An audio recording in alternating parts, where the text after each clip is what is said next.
good morrow, worthy Caesar. I come to fetch you to the Senate house.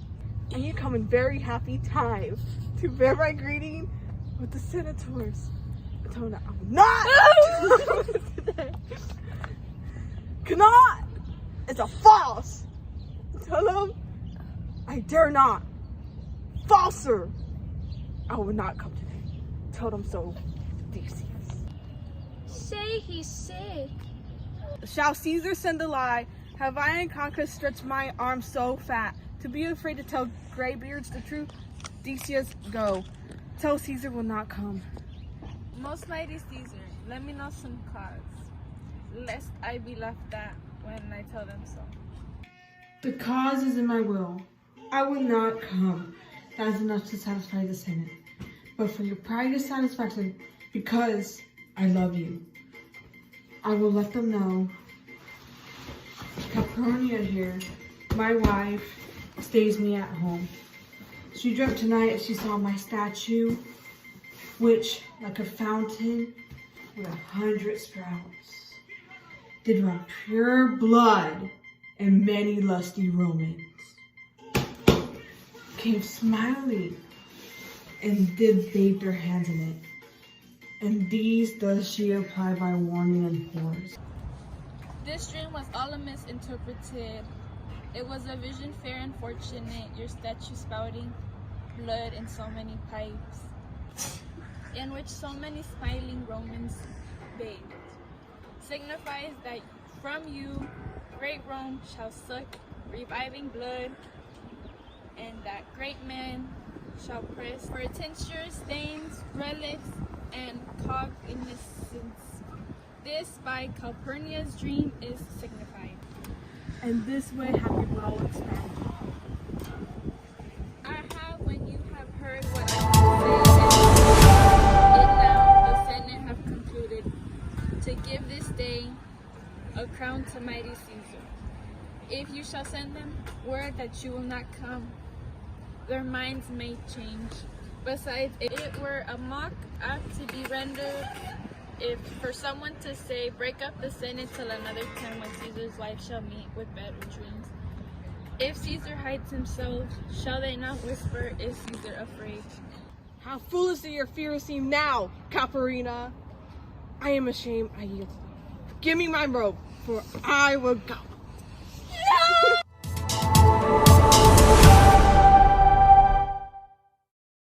Hello, my name is Charlene. I am a reporter from James Lake News. Excuse me, can you tell our viewers what we just witnessed?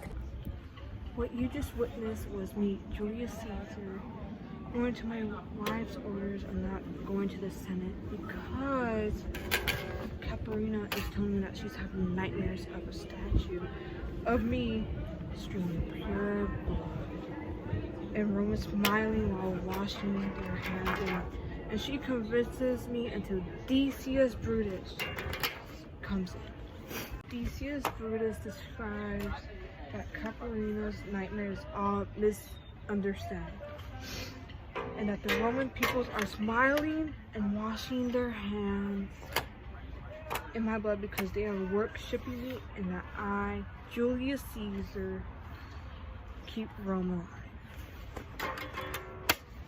That's why I'm convinced that the Roman people need me, and Decius Brutus convinces me to go to the Senate. Excuse me, you seem to have been an important speaker in this scene. Since you were doing your best to be convincing and persuasive, can you tell us who you are and a little bit about yourself? My name is Decius. I am a distant relative of Julius Caesar, and I come to bring him to the Senate house. Okay, what was the occasion of your attempt of being persuasive? What is the place and time that you attempt to persuade is happening? Also, what is the key event or events led to you saying the speech now? The occasion in which this all happened was in Caesar's home, early in the morning before he was supposed to be crowned on May 15th. What was the subject of your speech? In other words, what was it mainly about? The purpose of the speech was to bring Caesar out of his home and bring him out to the capital where he would be crowned, dictator for life. One final question for you. When you were trying to be persuasive, you said from lines 97 to 106, Caesar, if you shall send them word, you will not come. Their minds may change. Besides, if we're a mock apt to be rendered, for someone say, break up the Senate till another time, when Caesar's wife shall meet with better dreams. If Caesar hide himself, shall they not whisper, lo, Caesar is afraid? What exactly did you mean by that?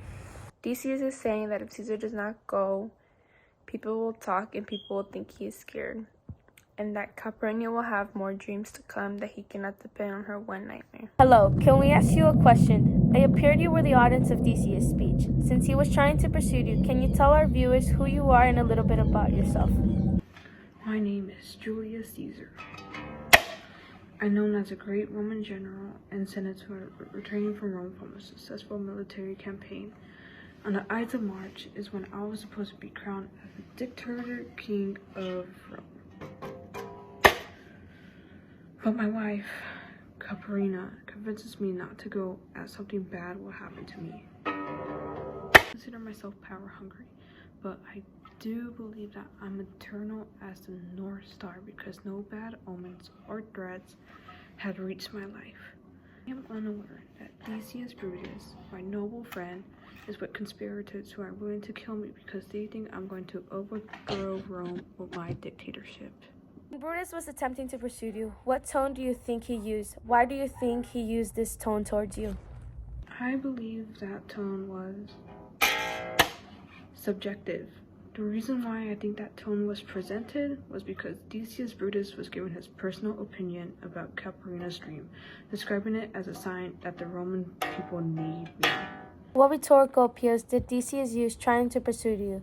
In other words, did Brutus utilize ethos, pathos, or logos, or a combination of those rhetorical appeals? Additionally, can you explain how you know it was that appeals or those appeals that were implemented? The rhetorical appeal used during Decius's persuasion was pathos and logos. Pathos for emotion, Decius's sternness, and subjective tone. Logos as I'm almost crowned to be king. And Brutus tells me that the Roman people need me. So, were you eventually persuaded by Brutus' use of rhetorical appeals? If so, why? If not, why not? After hearing out Decius for a while, he assured me and helped me understand that we misinterpreted my wife's dreams. I eventually agreed with Decius and left my wife at home. One final question for you. Somewhere in the scene you said from lines 48 to 49, I am ashamed that I did yield to them. Give me my robe, for I will go. What exactly did you mean by that?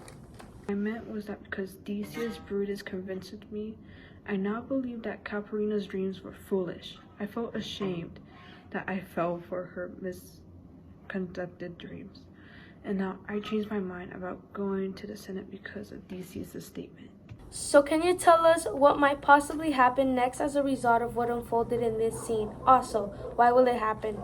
What might happen next is that I will be crowned as King of Rome, and I will lead the Roman people into a better place.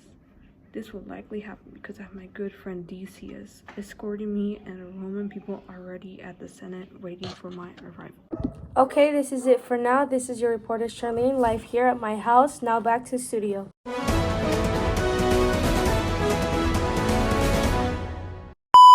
You can. Can I stop it now? What is the line?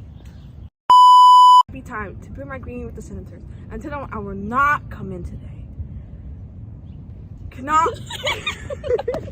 Keep going. You did fine on the other one. Okay. Cannot. Cannot.